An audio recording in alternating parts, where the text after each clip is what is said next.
Hello, good morning. Hope so आप लोगों की पढ़ाई बहुत अच्छी चल रही होगी मेरे बच्चों, क्योंकि अभी बोर्ड्स एग्ज़ाम बहुत ही नज़दीक है। So without wasting your time start करते हैं। ठीक है, तो अभी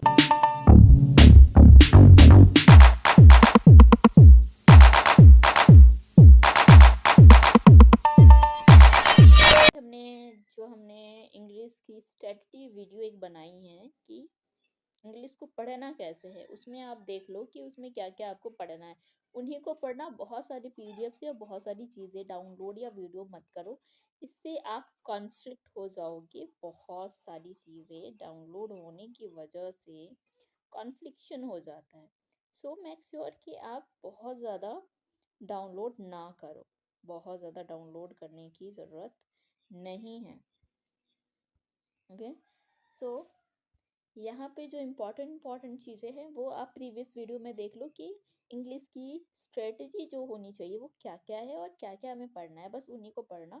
आपको आपका फोकस मार्क पे होना चाहिए कि आपको बहुत ज़्यादा मार्क लाने हैं। अभी एट द पॉइंट आपका फोकस मार्क्स पे होना चाहिए। कैसे ज़्यादा से ज़्यादा मार्क्स लेके आए, इस पे आपको फोकस करना है, ना कि बहुत ज़्यादा नॉलेज लेनी है। नॉलेज लेने का टाइम बच्चा ख़त्म हो गया। Now what need to do right now, यहाँ पे ज़रूरत है आपको बहुत ज़्यादा फोकस उन जगहों पे करने की जहाँ आपका स्मार्ट वर्क निकल के आएगा और जहाँ से आपको मार्किंग मिलेगी, जहाँ से आप बहुत ज़्यादा मार्क्स निकाल सकते हो। तो उन्हीं पे फोकस रखो, बाकी चीज़ों पे ध्यान मत देना। बहुत ज़्यादा पीडीएफ्स और बहुत ज़्यादा वीडियोस मत देखो। ठीक है, तो हम आपके लिए जो बना रहे हैं इतना ही पढ़ो। इससे ज़्यादा ज़्यादा चीज़ें पढ़ोगे तो हमारा माइंड कॉन्फ्लिक्ट होता है, फिर हम समझ नहीं पाते हैं इसको पढ़े कि उसको पढ़े। So better to know that कि स्ट्रेटेजी जो हमने बनाई है वीडियो में, पहले बच्चा उसको देख लो एंड देन हम जिस हिसाब से जो जो बना रहे हैं 1 2 3 करके, बस उसको आप करते जाओ। ठीक है, उसी अकॉर्डिंग आपको सारी चीज़ें कवर हो जाएंगी और उतनी ही पढ़ोगे तो उसमें मार्किंग आ जाएगी। बहुत ज़्यादा नहीं करना है। So without wasting your and my time start करते हैं क्लास को। तो हमने प्रीवियस क्लास में बहुत सारे ग्रामेटिकल चीज़ें बताई थी, जिसमें मॉडल वर्ब भी एक था। तो एट द पॉइंट हमें स्मार्ट वर्क करना है, तो यहाँ पे बहुत ज़्यादा हमें पढ़ने की ज़रूरत नहीं है कि क्या कौन सी चीज़ें किस में यूज़ होती है, बट एक ओवरऑल हमारे पास फिनिशिंग होनी चाहिए कि मॉडल वर्ब कहाँ कहाँ यूज़ होता है। तो सबसे पहले कैन की बात कर लेते हैं। कैन की बात कर लेते हैं। कैन का यूज़ कहाँ कहाँ होता है। कैन किसी की एबिलिटी बता रहे हैं तो होता है कि ही I can speak English, I can sleep, I can cycling, I can swim, I can read, I can eat. तो एबिलिटी बताने के लिए करते हैं। रिक्वेस्ट के लिए करते हैं, can you give me water, give me 1 glass of water, can you please give your pen. तो इस तरह रिक्वेस्ट के साथ प्लीज लगा के किए जाते हैं। परमिशन के लिए किया जाता है, can I come in, can I ask A question. तो परमिशन के लिए भी पूछा जाता है। ओके, अब आ जाते हैं हम लोग दूसरे पे आ जाते हैं कुड। तो कुड का यूज भी पास्ट एबिलिटी के लिए किया जाता है। एबिलिटी ही बताओगे, लेकिन पास्ट वाली एबिलिटी, जैसे हमने कैन का बताया अभी। सजेशन के लिए जैसे कुड यू लाइक टू, कुछ भी हम लोग सजेशन करते हैं ना, कुछ भी सजेशन करते हैं। Could you like to watch this, या could you like to,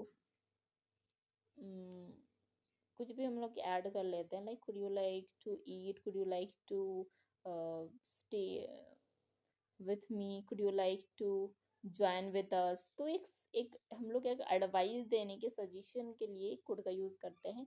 future possibilities हो सकती है कि फ्यूचर की पॉसिबिलिटीज अगर बता रहे हैं तो वहां पे कुड का यूज किया जाता है। और ये आपको कब यूज करना है, मे बी ये आपके फिल इन द ब्लैंक्स के रूप में आपको मिलेंगे एग्जाम में। फिल इन द ब्लैंक्स के रूप में आपको मिलेंगे। ठीक है, फिल इन द ब्लैंक्स के रूप में मिलेंगे, या फिर आपको एरर डिटेक्शन में मिलेंगे। एरर डिटेक्शन में आपको मिलेंगे ये सब। ठीक है, फिर आ जाता है सेल। सेल का यूज़ कहाँ पे होता है? सेल का यूज़ होता है एडवाइस ऑफर्स में, ठीक है। नॉर्मली हम लोग सेल आई और वी के साथ करते हैं, बट मॉडल की बात जहाँ पे आ जाती है तो वहाँ पे सेल और विल का यूज़ करते हैं। सो सेल का यूज़ हम लोग करते हैं ऑफर्स एडवाइस के लिए, सजेशन के लिए एंड क्वेश्चन के लिए, ओके। सो क्वेश्चन बताने के लिए हम इसका यूज़ करते हैं। क्वेश्चंस जैसे सवाल करते हैं, शैल आई गो, शैल आई कम, सेल से रिलेटेड चीज़ों के लिए सेल का यूज़ करते हैं। फिर आ जाता है शुड का यूज़।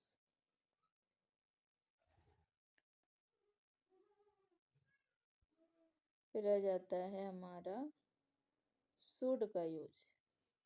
शुड का यूज़ किस में करते हैं? उसको भी एडवाइस में, सजेशन में एंड ऑर्डर्स में, इंस्ट्रक्शन में। You should do this, you should follow that advice, you should swim, you should take exercise, you should study, self study, you should take care of yourself। तो should orders और instruction में दिया जाता है, suggestion में भी देते हैं और एडवाइस में भी। तुम्हें ये करना चाहिए, इस तरह के चीज़ों में। फिर आ जाता है आपका परमिशंस में। परमिशंस बाद की बात है, पहले विल का देख लेते हैं। विल फ्यूचर टेंस में यूज होता है, जिससे सेल का फ्यूचर टेंस में यूज करेंगे। विलिंग में इच्छाएं जब बतानी हो वहाँ पे, और प्रॉमिसेस अगर हम लोग करते हैं, कोई चीज़ बता रहे होते हैं, तो वहाँ पे भी विल का यूज करते हैं। अब आ जाते हैं हम लोग वुड पे। तो वुड का यूज किया जाता है पोलाइट रिक्वेस्ट। अगर हम कोई भी तरीके से would you please give me a water, would you please करके जब लगाते हैं ना, तो इन सब चीज़ों में वुड का यूज किया जाता है।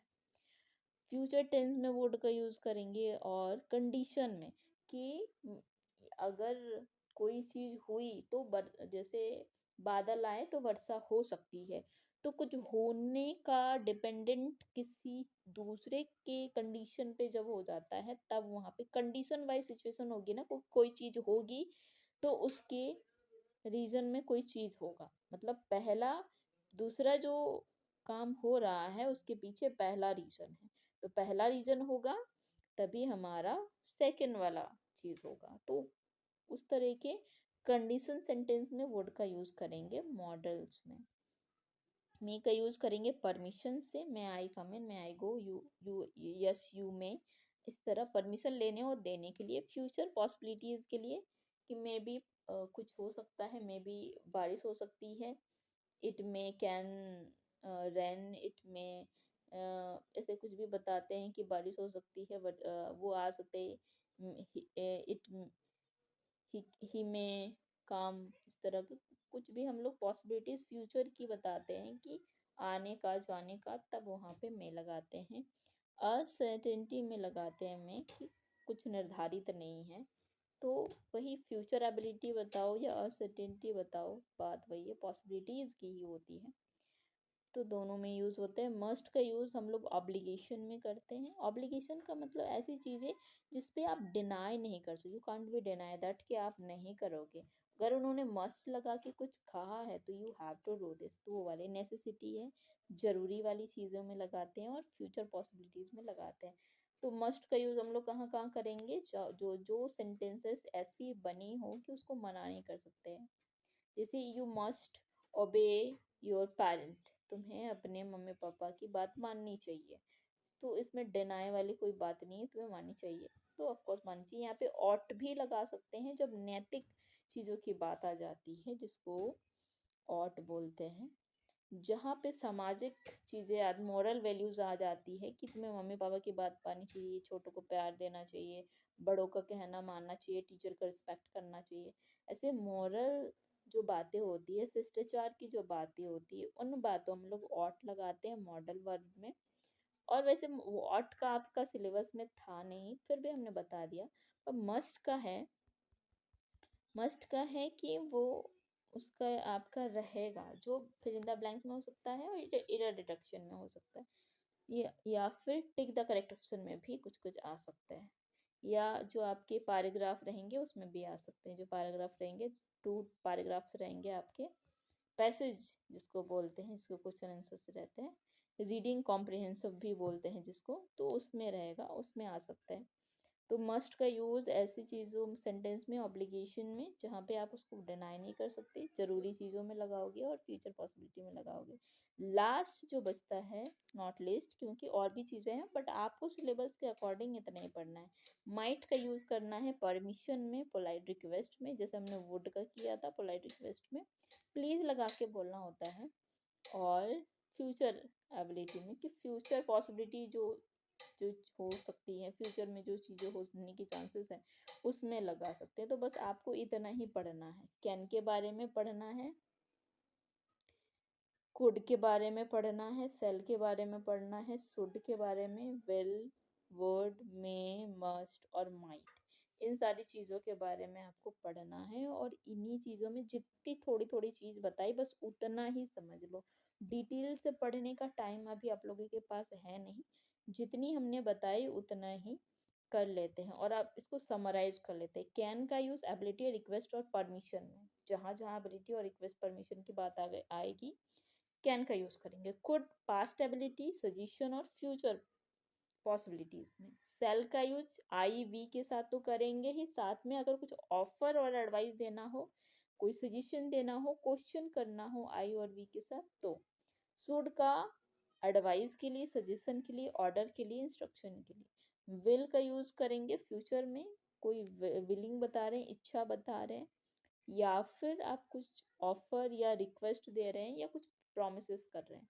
वुड का यूज करेंगे प्लीज करके कोई रिक्वेस्ट करेंगे तब, फ्यूचर में, फ्यूचर की बात कर रहे हैं या कंडीशन वाली कोई बात होगी। एक पहली घटना तब होगी जब पहले से, दूसरी घटना तब होगी जब उसके पहले की घटना होगी, मतलब दोनों डिपेंडेंट है दोनों का।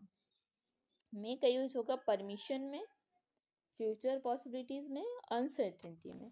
और मस्ट का ऑब्लिगेशन में, जिसमें आप जिस बात को आप डिनाई नहीं कर सकते आपको करना ही पड़ेगा, अवश्य वाली बात हो जाती है। नेसेसिटी ज़रूरी चीज़ हो जाती है। और फ्यूचर पॉसिबिलिटीज मतलब फ्यूचर में होने के चांसेस है, उन चीज़ों में आप मस्ट का यूज़ करोगे। माइट का यूज करोगे परमिशन, पोलाइट रिक्वेस्ट जो प्लीज लगा के किया जाता है, फ्यूचर पॉसिबिलिटी जो फ्यूचर में होने वाली चीजें हैं। तो ये सेंटेंसेस आप देख के पहचान के वहां पे लगाओगे। ऐसे नहीं कि वहां पे आप मॉडल वर्ब को कैसे आपने समझ तो लिया पर कैसे करोगे। तो करने का सीधा सीधा है कि जब आपके पास फिल इन द ब्लैंक्स रहेंगे तो आपको चीजों को समझना रहेगा। फिल इन द ब्लैंक्स जब आपके रहेंगे या फिर कुछ भी रहेगा, या एरर डिटेक्शन या रहेगा, या कॉम्प्रिहेंसिव रहेगा, कुछ भी रहेगा, तो आपको समझना पड़ेगा कि वो जो सेंटेंस है वो क्या एबिलिटी के बारे में बता रहा है प्रेजेंट टेंस में, प्रेजेंट टेंस में क्या वो रिक्वेस्ट कर रहा है, क्योंकि वहां पे क्वेश्चन में लिखा रहेगा कि इसमें फिल करना है या एरर डिटेक्शन करना है तो मॉडल वर्ब का करना है। तो क्या वो प्रेजेंट टेंस में परमिशन की बात कर रहा है, तो आप वहां पे समझ जाओगे इन तीनों की बात हो रही है, तो फिर वो कैन ही यूज करना है हमें। जब उस सेंटेंस ने पास्ट एबिलिटी की बात कर रही होगी, सेंटेंस को समझना होगा आपको। सेंटेंस में सजेशन की बात हो रही है, फ्यूचर एबिलिटी की बात हो रही है, तो हमें मॉडल वर्ब में कुड लगाना होगा। अगर उस सेंटेंस में ऑफर एडवाइस की बात हो रही है फ्यूचर टेंस में, सजेशन की बात हो रही है फ्यूचर टेंस में, क्वेश्चन अराइज किया जा रहा है फ्यूचर टेंस में आई और वी के साथ, तो सेल लगाएंगे। अगर किस उस सेंटेंस में, जो सेंटेंस हमें फिल इन द ब्लैंक्स में दिया गया हो, चाहे एरर डिटेक्शन में दिया गया हो, चाहे कॉम्प्रिहेंसिव में दिया गया हो, या अलग से मॉडल का ही क्वेश्चन हो, तो वहां पे लिखा रहेगा मॉडल आपको फिल करनी है। तो हमें सेंटेंस या जो भी रहेगा उसको समझना है, क्या वो एडवाइस है एज ए फ्यूचर टेंस, क्या वो सजेशन है फ्यूचर टेंस, क्या है वो ऑर्डर इंस्ट्रक्शन है। नॉर्मल फ्यूचर टेंस की बात ही नहीं है। अगर आप शुड देख लेते हो, एडवाइस है, नॉर्मली एडवाइस है, नॉर्मली सजेशन है, नॉर्मली ऑर्डर इंस्ट्रक्शन है, तो शुड का यूज करेंगे। अगर फ्यूचर टेंस की बात आ जाती है तो इच्छा की बात आ जाती है, कोई कमिटमेंट, ऑफर, रिक्वेस्ट, इन सब चीज़ों की बात आ जाती है, तो फिर हम देखेंगे कि वहाँ पे विल यूज करेंगे। फिर अगर हमें कोई पोलाइट रिक्वेस्ट समझ में आता है, फ्यूचर टेंस की बात हो रही है, कंडीशन की बात हो रही है, पहले का दूसरे पे डिपेंडेंसी, तो ये हमारा उस पर वुड लग जाएगा। अगर हम किसी सेंटेंस में परमिशन देखेंगे, फ्यूचर पॉसिबिलिटी देखेंगे और सर्टेनिटी देखेंगे तो उसमें मैं लग जाएगा। अगर हम किसी सेंटेंस में कोई ऐसी चीज़ें देखेंगे जिसको डिनाई नहीं किया जा सकता, नेसेसिटी होती है, फ्यूचर पॉसिबिलिटी होती है, तो वो हमारे मस्ट में लग जाएगा, उसमें हम लोग मस्ट यूज करेंगे। अगर किसी सेंटेंस में परमिशन है पर पास्ट टेंस में है, पोलाइट रिक्वेस्ट है पर पास्ट टेंस में है, पर यहाँ पे फ्यूचर पॉसिबिलिटीज दी गई हैं और ये फ्यूचर में ही रहेंगी, तब यहाँ पे माइट यूज करेंगे। तो इन चीज़ों को ध्यान में रखते हुए आपको उसमें डिटेक्ट करना है। ठीक है, होप सो आपको समझ में आया होगा। अगर समझ में नहीं आया तो इसको बार बार रिपीट करके देखिए ताकि आपको ये सारी चीज़ें समझ में आए। जितना स्मार्टली आप इसको कवर करोगे, जितना का उतना ही कवर करोगे, तो ही आप अपने खुद के मार्क्स में और ज़्यादा मार्क ऐड ऑन कर सकते हो, अदरवाइज नहीं हो पाएगा। सो अभी डीपली से ज़्यादा पढ़ने की ज़रूरत है कि वर्ड टू वर्ड एक डाटा फिक्स कर लें और उसके अकॉर्डिंग ही पढ़े। जैसे यहाँ पे एक आपको डाटा दिया गया है, उसके अकॉर्डिंग पढ़ रहे हो, तो बस ऐसी ही चीज़ें करो जिससे जल्दी आपको याद भी रहे और आप उसको कवर भी कर पाओ। तो आप इसको ज़रूर अपनी कॉपी में नोट कर लीजिएगा और उसके अकॉर्डिंग चीज़ें बनाने की कोशिश करिएगा, इसके अकॉर्डिंग सेंटेंस बनाने की कोशिश करिएगा, ताकि आपको और अच्छे से उसमें आपके माइंड में वो सारी चीज़ें रिकॉल भी हो जाएं, आपके माइंड में वो पूरी तरह से फिट भी हो जाए। सो आज की क्लास को यहीं तक रखते हैं। होप सो आपको सारी चीज़ें समझ में आई होंगी और इसको रिपीट एंड रिपीट देखें इस वीडियो को, ताकि आपकी जो भी डाउट्स हैं वो क्लियर हो सके। सो आगे की वीडियो के लिए आप हमारे इस चैनल को सब्सक्राइब कर लें और लाइक ज़रूर करें। एंड जब तक नई वीडियो आती है तब तक के लिए keep learning and do self study. See you in the next video.